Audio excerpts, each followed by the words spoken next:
You know, it's so maddening because we didn't get the ice that brought down branches or power lines or any of that. This whole electrical issue is human. Yeah, it's not just Mother Nature that did it. So I'm going to just make you smile. I'm going to make Dominique laugh. You ready? You are? Ready.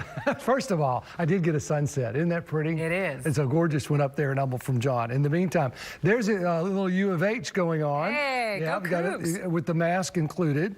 This is more like what I would be doing if I was a snow person. The bikini. And this guy is like, we'd like the number for the groundhog, please. Right. And then this one I love. This is the two Robins. This is when you're not speaking to your husband because he wouldn't stop to ask for directions, and this is not looking like Texas. I don't know what happened there. That's awesome. Okay, that's good. Bless their hearts. In the meantime, there's the Southwest Freeway. There's still obviously some traffic there. Normal highs 66. We weren't even close. 25, 28, 34. We have hard freeze warnings, as I showed you earlier. That's from now until noon on Tuesday with these very cold temperatures. I've had a lot of people asking about these pools without electricity. How do you run it? Some advice: if the pool water level's below the equipment, you open the strainer basket access. The water will drain out of the pump and the pipes and into the pool. So that can help. And then turn off the breakers to the pool pump, because when electric comes back on, you're going to want to have that off already.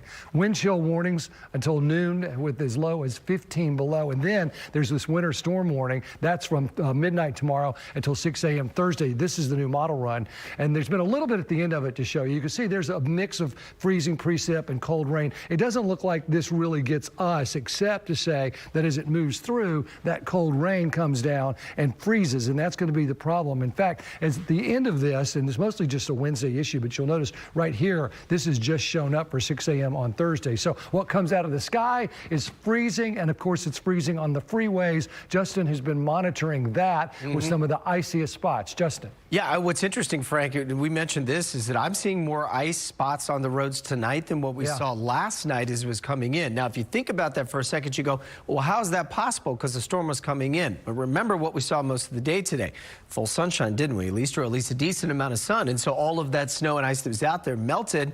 And then now it's obviously refrozen on the roads because the temperatures have just been tanking. By the way, it's warmer in Anchorage, Alaska than it is here right now, guys. It's 22 up there right now. Just a little bit of perspective. So there's the crash that Dominique had mentioned. There's a new one that's just up to the top there as you get over to the Beltway and 249. And you see all of the ice. I've added about 12 more. So we've got about 24 on the board here.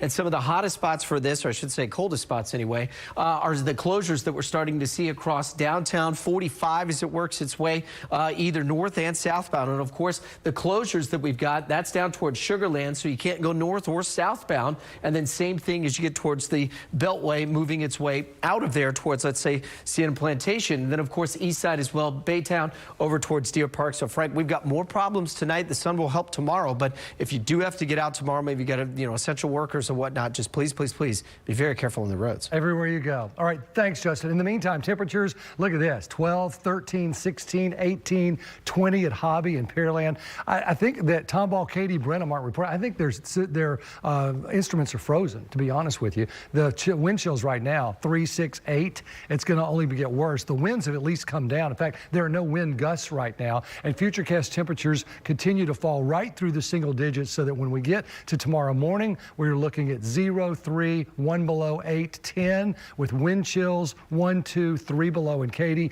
9 below in Brenham. So it's going to be pretty tough. We've had some stretches before. 1940, 12 days in a row below freezing.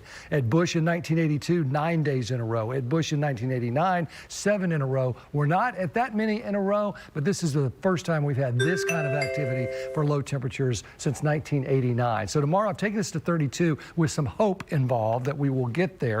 If we could get above freezing, that would help. We're still 28 Wednesday with 40 because of that southerly flow with that system coming in. And then 30 on Thursday, 24 Friday, and then we're out of it. Once we get to Friday afternoon, we're smooth sailing.